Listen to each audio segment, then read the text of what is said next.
everyone. Even as Donald Trump keeps flip-flopping on Russia and aid to Ukraine and all of that, Putin's administration remains understandably unperturbed because they know what they're dealing with. They're not stupid. They might be crazy, but they're not stupid over there. They know Trump might not remember what he said 3 days later. So, meanwhile, they continue pounding Ukraine with everything they've got. Yet another record beaten. So, another record. Another biggest attack. 728 drones, real and decoys, plus 13 missiles. This is exactly why Ukraine has been begging by, asking for additional air defenses. This is why.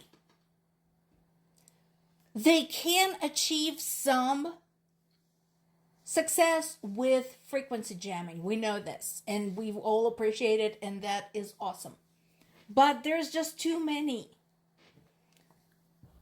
So far as we know, 5 people were killed when some of the drones slammed in to the civilian vehicles. 3 more people were killed later in another village. So we have 8 more civilians who were killed by the Russian military on Putin's orders. The new Pope, Pope Leo, had a conversation with Zelensky and offered to try and reason with Russia. I don't know if that's going to do anything. There are some Catholics in Russia, but Russia is largely Orthodox, as in Orthodox Christian. So Russian Orthodox Christian Church is basically a spin-off from the Greek version of it. So I don't know how much they would listen to a Catholic leader. It's nice that he is not praising Russia as a great nation and encouraging its young people to accept and expand its greatness like the previous Pope did. So that's refreshing. But, he's again one of those who says, oh, we need to have dialogues, we need to end the hostilities. Honey, Ukraine is not the one initiating hostilities. Ukraine is defending itself as it's being invaded. All that needs to happen to end the hostilities is for Russia to stop and go home for good and stop badgering its neighbors.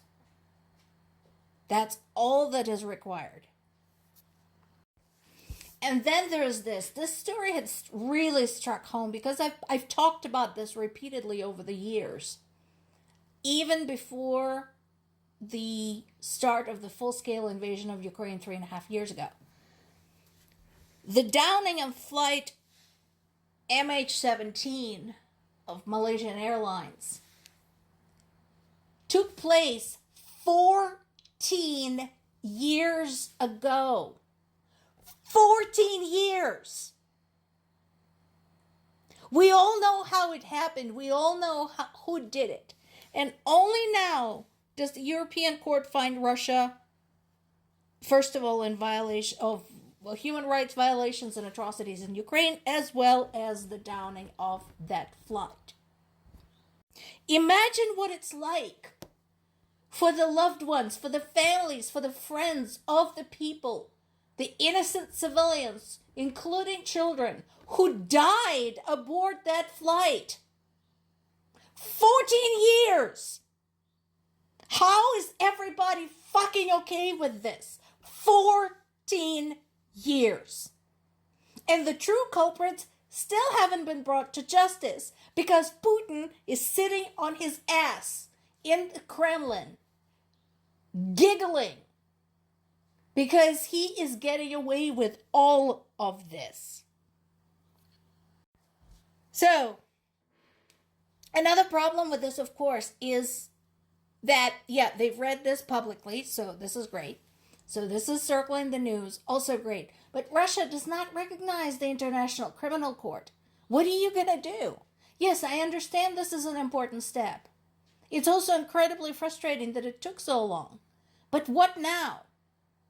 How are you going to look these people in the eye and say, well, we're not going to do anything.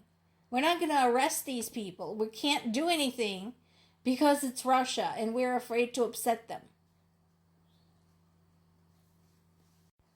Now, they are saying that this won't be the last ruling, which is great. Again, this is fine. I'm glad that this is being documented. I'm glad that this is on record.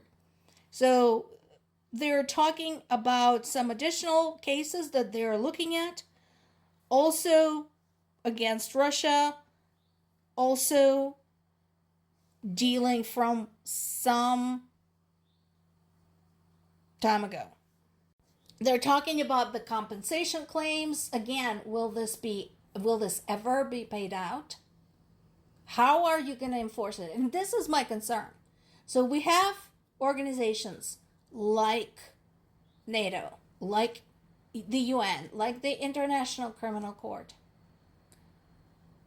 And they have charters, they have rules.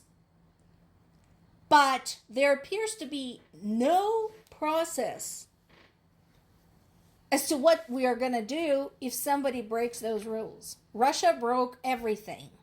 It's still a member of the UN. Not only that, it's a member of the UN Security Council. Russia committed hideous atrocities in Ukraine and downed a passenger plane who had nothing to do with anything going on the ground. But Russia doesn't recognize the International Criminal Court. So, how do you make them pay? And yes, there are future cases pending. This is a long list. So there's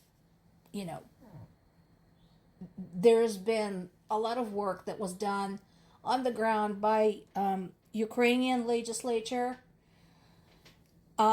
sometimes collaborating with foreign intelligence agencies to document and gather as much material as possible to determine the further course of action regarding Russia's claims or Russia's crimes and claims on the ground. Because a lot of their claims lead to crimes.